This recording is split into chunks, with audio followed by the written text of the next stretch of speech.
doing more e-com.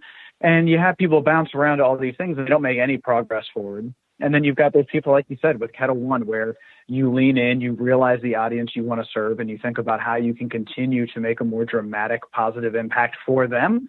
And that begins to pay dividends because you have that alignment. And with that alignment, you begin to build more support. That support enables you to grow. And that becomes a really virtuous cycle that at some point you hit that kind of critical mass or that threshold that now suddenly, you're a household name.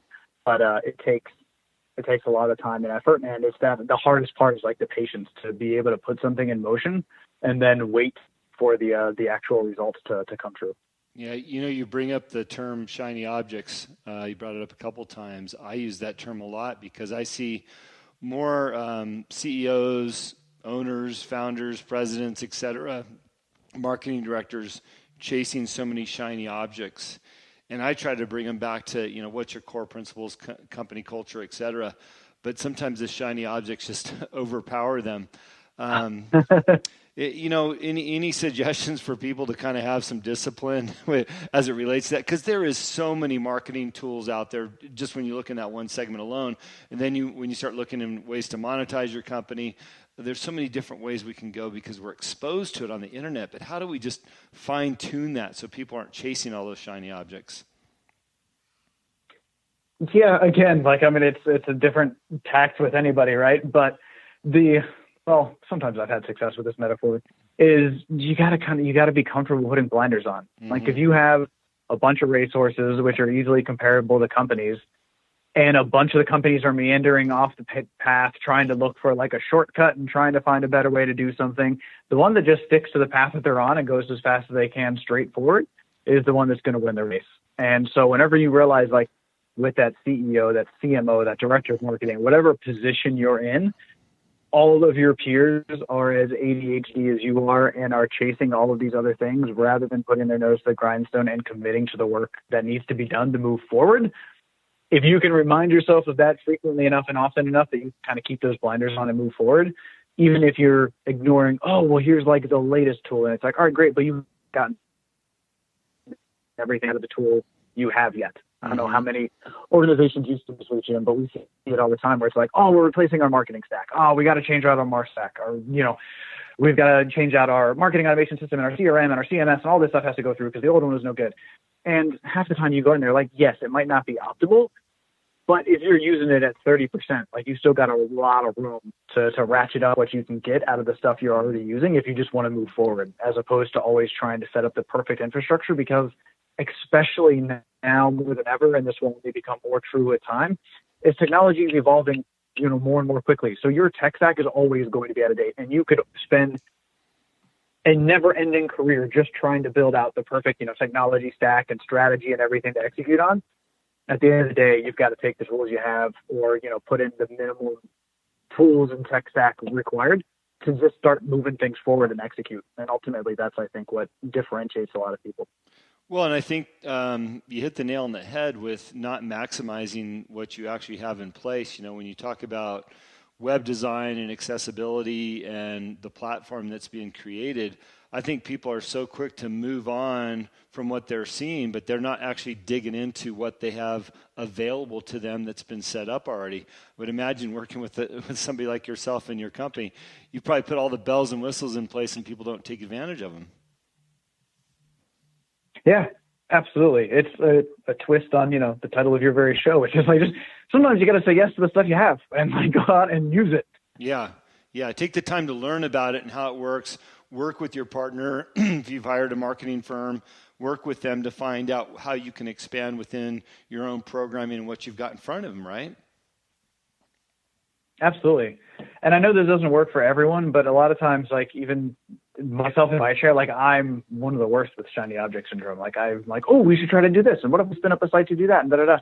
And so just built into our team is we have a counterbalance, similar to what, not to get all political, but similar to what like the three branches of government used to be or should be, is to have some of those checks and balances. So you can't just go on tilt and go chasing every single idea and burn everything down in the process. It should be an area where you have people that you trust, whether it's as a part of your team or just people in your life that can give you a little bit of that, sometimes hard to hear, but needed to hear truth of like, okay, yeah, you're chasing a shiny ball. You need to get back to work or put the blinders on and, get back to heading towards the finish line. Yeah, sure. I want to shift gears a little bit and go back to the introduction of you and making the world a better place. The sentence goes on to say that you're focused on helping people and the organizations they belong to pave the road to a more utopian world. What does that mean in your daily life as it relates to running a company and helping other companies do the best they can as they hire you on as a firm and a partner? Yeah, so that's, where you talked a lot about the alignment. That's where alignment comes in for us is, we've got that kind of vision for what we believe a utopian world could look like. And we work with the organizations that support that. And that, it can vary because obviously everyone's going to have a different vision, but we find that they have a lot in common.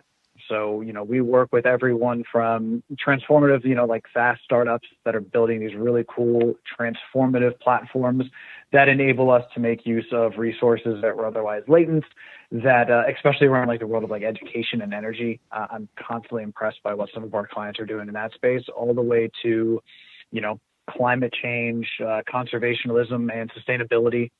New forms of power, new ways to help conserve, wildlife, to conserve natural land and resources, be it coral reefs or tropical rainforests.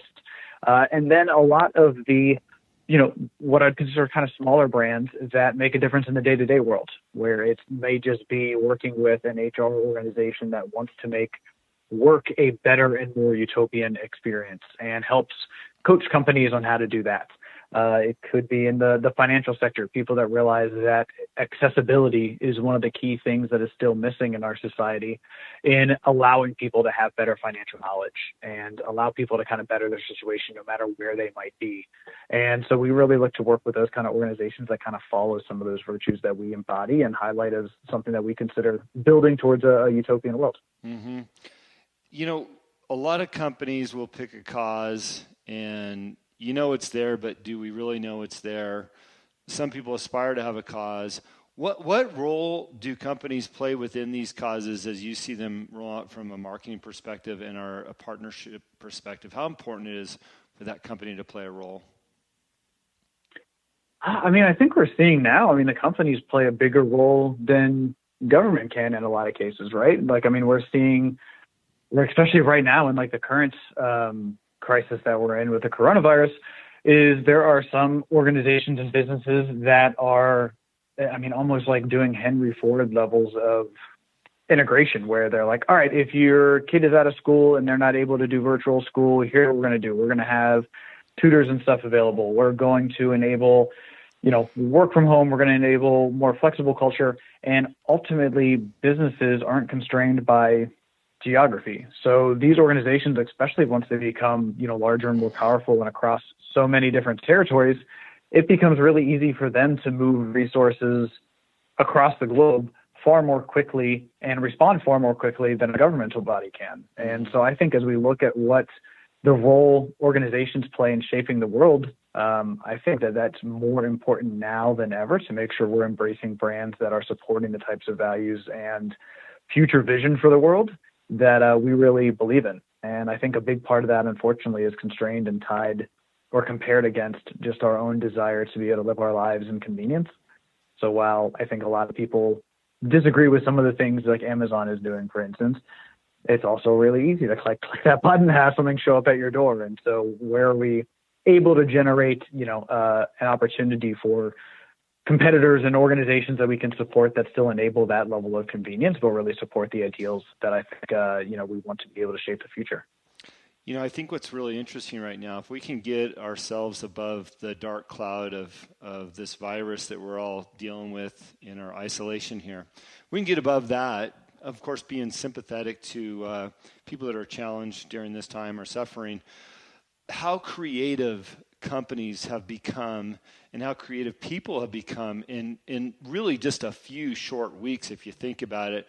Week one, we all had, the shock and awe of, what do you mean we got to stay at home and be confined and this and that. But by week two, people are already starting to adapt and come up with incredible ideas on not only like how to exercise, how to make money, how to shift gears. In my world, in the alcohol industry, you got alcohol companies making hand sanitizers. Tito's was one of them.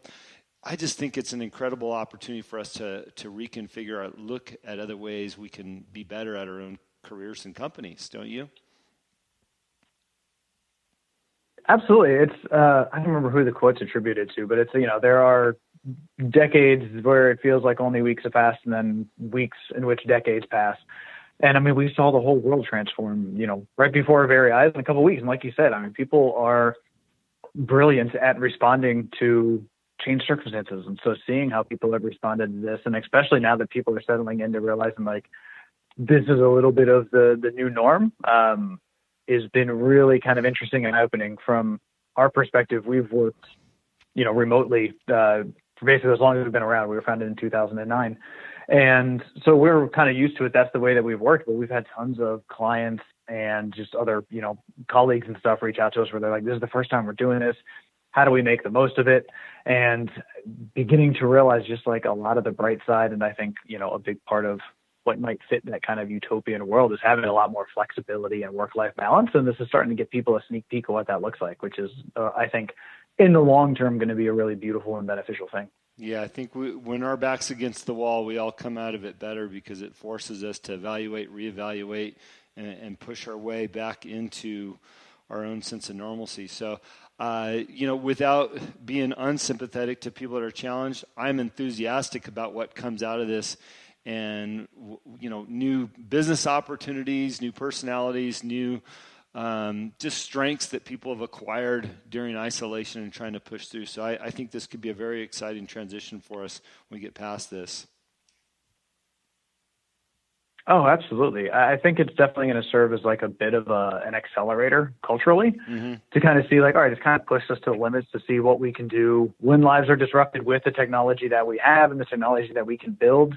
I think it's forced us, I know universal basic income was something that was in kind of the public eye recently with the election and Andrew Yang being a part of it.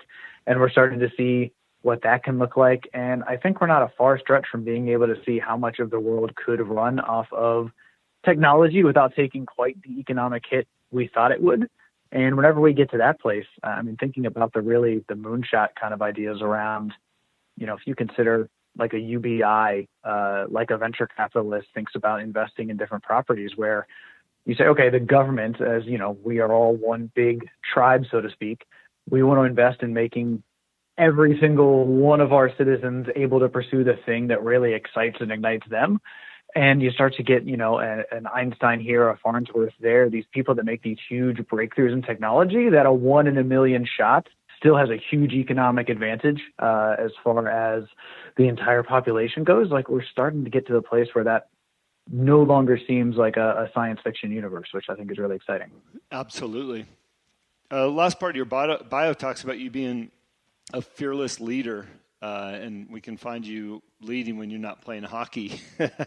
I'm wondering how much of that that aggression from the hockey arena plays into your work life. I raced off-road trucks professionally for over 12 years, and you learn a lot about strength and your own limits, if you will. How does playing hockey apply to business and being fearless? It's a different, battlefield, but it's the same, it's the same game in a lot of ways where you're leading people, you're working with a team. I think that's one of the reasons people like team sports so much, especially as business analogies, is there is so much that is analogous. And it's, you've got to think of it as a competition. And so there are people out there who don't necessarily care to make the world a better place. And, whether it's on the ice or in a movie, like the classic, like good guy versus bad guy mentality, like you've got to be willing to put the energy in and fight and not be willing to back down if you're going to make an impact that you believe in and that really matters to you. And so ultimately, regardless of what arena you might be in, the fact that you're willing to be in an arena and not be a bystander is, I think, a pretty telling component of, what story you're on and what journey you're in. I love when we can pull from our own personal stories and backgrounds and bring that into business, because I would imagine as a hockey player, you're in the office environment making decisions, and you're probably thinking in the back of my mind, what's the worst can happen? I'm not going to get my teeth knocked out in this room, so I might as well make the decision, right? Yeah, exactly. The consequences don't seem nearly as physical, at least. But it also gives you a little bit of that foresight. And I think a lot of sports this applies.